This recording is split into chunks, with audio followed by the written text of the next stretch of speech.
할렐루야. 오늘 특별 새벽 기도의 둘째 날을 맞이했습니다. 어제는 성령님이 어떠하신 분인지 우리가 말씀을 같이 나눴다면 그 하나님께서 이제는 어떠한 역사적인 일들을 행하시는지 오늘 함께 보도록 하겠습니다.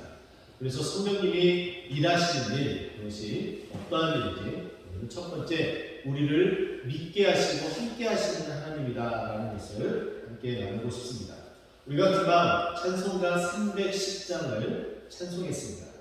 찬송가 3절을 보게 되면은 이렇게 우리가 고백을 했죠. 왜 내게 성령 주셔서 내 마음을 감동해 주 예수 믿게 하는지 난 알 수 없도다 라고 우리가 함께 찬양했습니다. 성령님을 주셔서 나는 정말 알 수 없는데 그 성령님을 주셔서 주 예수를 믿게 했다라고 고백을 했습니다. 이것이 바로 성령님이 우리에게 행하시는 일입니다.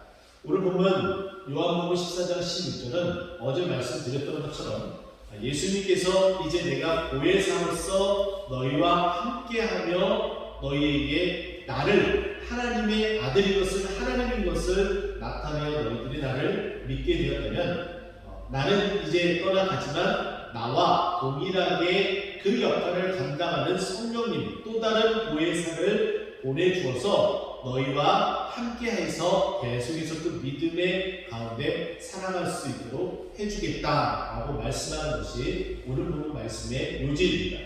그래서 오늘 보는 말씀 16절 마지막 뒷부분 후반부를 보게 되면 그 성령 또 다른 보혜사를 너희에게 주사 영원토록 너희와 함께 있겠다. 그것은 믿는 자들에게 그 성령님이 임하셔서 떠나지 않고 함께 해 주시겠다라고 말씀하는 겁니다. 더 나아가서 17절 말씀을 보게 되면은 여기 보면은 이제 예수의 영 그리고 하나님의 영이라고 표현했었던 그 성령님을 이제 진리의 영으로 표현합니다. 근데 요한복음 14장 6절 말씀 보면은 예수님께서 이렇게 말씀하셨죠. 내가 곧 길이요 진리요. 그러니까 예수님이 진리라고 말씀하셨기 때문에 여기에 언급된 진리의 영이다라고 말씀하고 있는 것은 예수의 영을 말한다라고 다시 말씀드릴 수 있겠죠. 그런데 그 진리의 영이 세상이 능히 그를 받지 못한다. 믿지 못하는 자들은 그 성령님을 도저히 받아들일 수 없다. 어떻게? 믿는 자들만이 이 성령님을 받고 그 성령님과 동행할 수 있다라고 말씀하고 있는 거예요. 그러면서 더 나아가서 무엇이라고 얘기하냐면은 그러나 너희는 그를 아나니 세상은 믿지 않는 자들은 예수님을 그 성령님을 알지 못하지만 믿는 우리들은 어떻게 예수님을 알고 그 예수의 영이신 성령님도 알게 된다. 그러면서 더 나아가서 뭐라고 얘기합니까? 그러나 너희는 그를 아나니 너희와 함께 거하시리요 그리고 또 너희 속에 계시겠습니다 라고 고백하고 있습니다. 그럼 이것처럼 성령님은 우리가 예수 그리스도를 우리가 믿을 때에 예수님께서 주신 성령님이 우리 안에 함께 계시고 거하시고 영원토록 같이 있게 된다는 거예요. 이 성령님을 우리에게 주셔서 우리가 믿게 되면서 그 믿음의 고백들을 할 수 있도록 우리에게 변화를 주시는데 그 내용에 대해서 잠깐 나누도록 하겠습니다.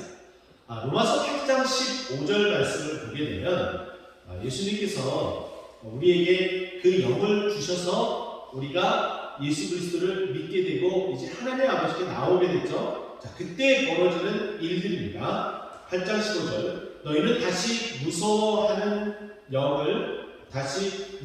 종의 영을 받지 아니하고 양자의 영을 받았으므로 우리가 아빠 아버지라 부르짖느니라 라고 고백하고 있어요. 자, 우리는 이전에는 허물과 죄로 죽었던 너희를 살리셨도다 말씀하셨던 에베소서 2장 1절 말씀을 통해서 우리는 허물과 죄로 죽었던 하나님을 알지 못하고 하나님을 믿지 못하고 하나님께 다가가지 못한 자들이었어요.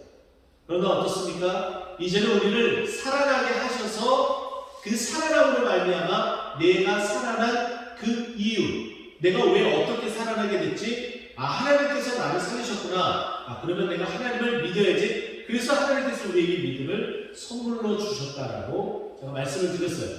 그런데 오늘 이 로마서 8장 15절은 뭐라고 얘기해요? 너희가 허물로 죄로 죽었던 그 상태를 더 이상 무서워하는 영을 받지 아니한다라고 이야기합니다.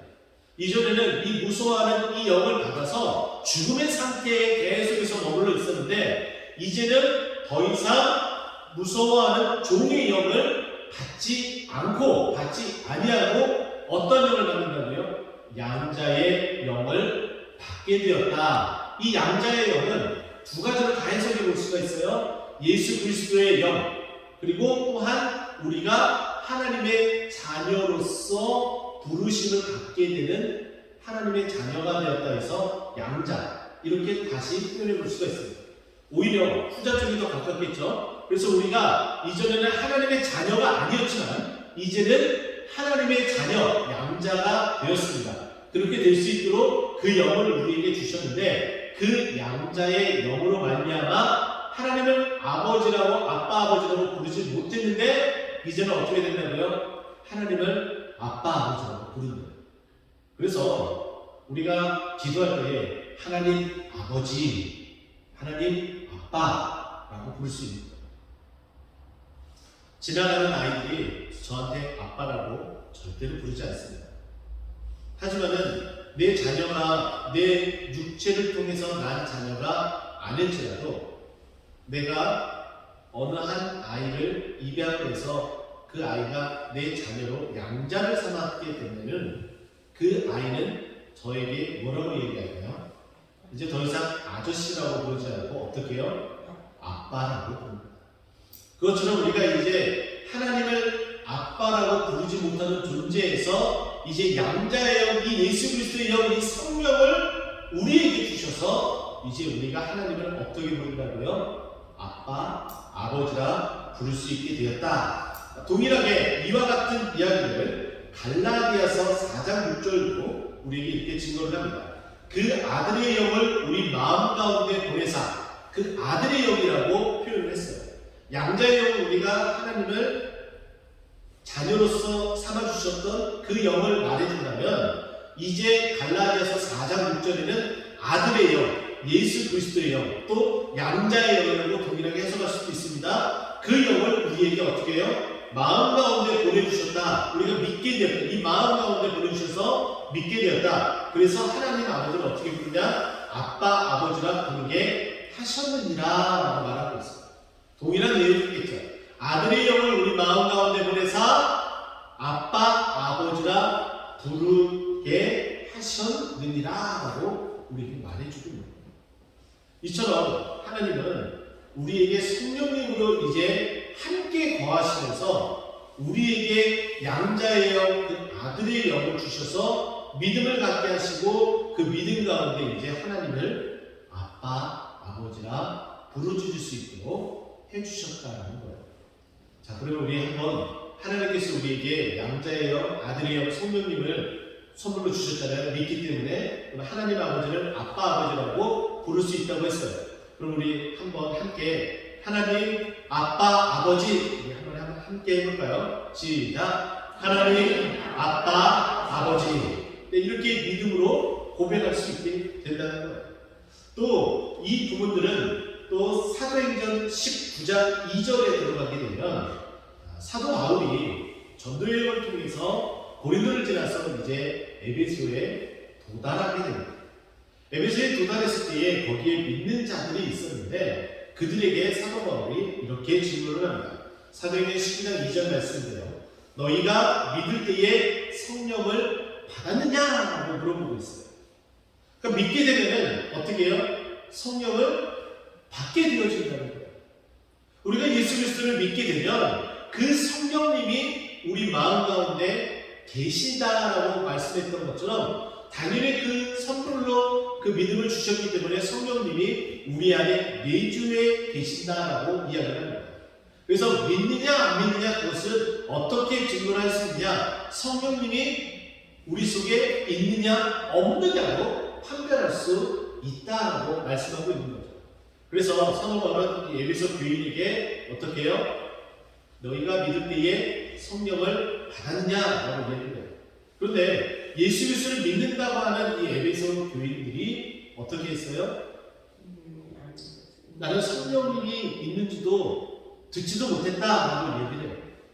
예수 그리스도를 듣긴 들었는데 그 성령님에 대해서 증거하는 자가 없었다는 거예요. 이 말로 말미암아 다시금 그들에게 어떤 일이 벌어집니까? 성령님이 그들에게 부어지고 그들이 성령님을 영접하게 되고 받아들이는 역사가 나타나게 됩니다. 결국은 믿기만 하면 그 성령님이 어떠한 시간적인 차이는 있을 수 있지만은 반드시 그 성령님은 어떻게 해요?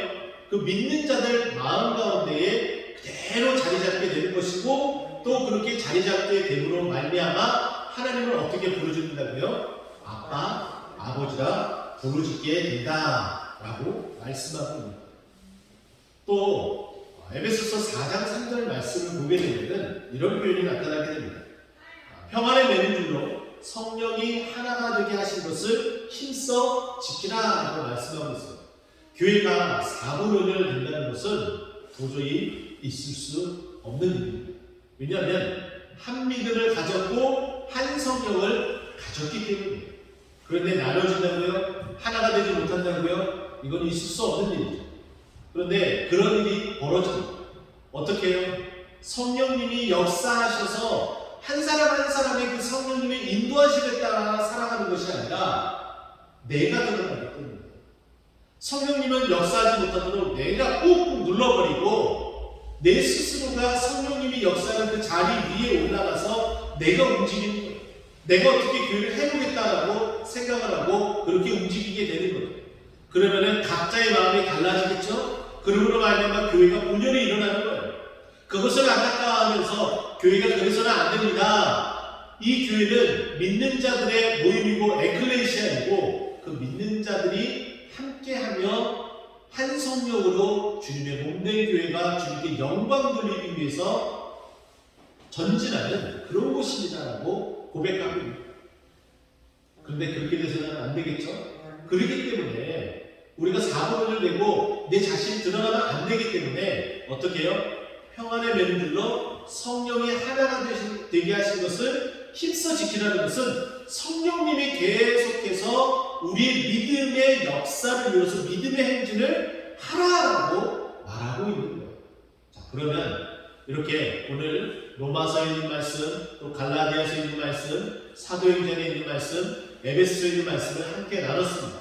종합해 보면 이렇습니다. 성령님은 양자의 영이요 아들의 영으로서 하나님을 아빠 아버지라고 부르짖게 되고 또 그 성령님이 믿을 때에 함께 역사하며 그 성령님이 역사하기 때문에 교회 공동체는 성령이 이끌으신 바 된다면 내 자신이 드러나지 않고 믿음보다는 성령의 그 역사하심으로 성령의 인도하심에 따라 살아간다면 교회는 하나가 되고 그 믿음의 행진이 결코 멈춰지지 않는다라고 정리할 수가 있어요. 근데 이렇게 되는 것은 바로 그 역사는 성령의 그 역사는 어떻게 해요?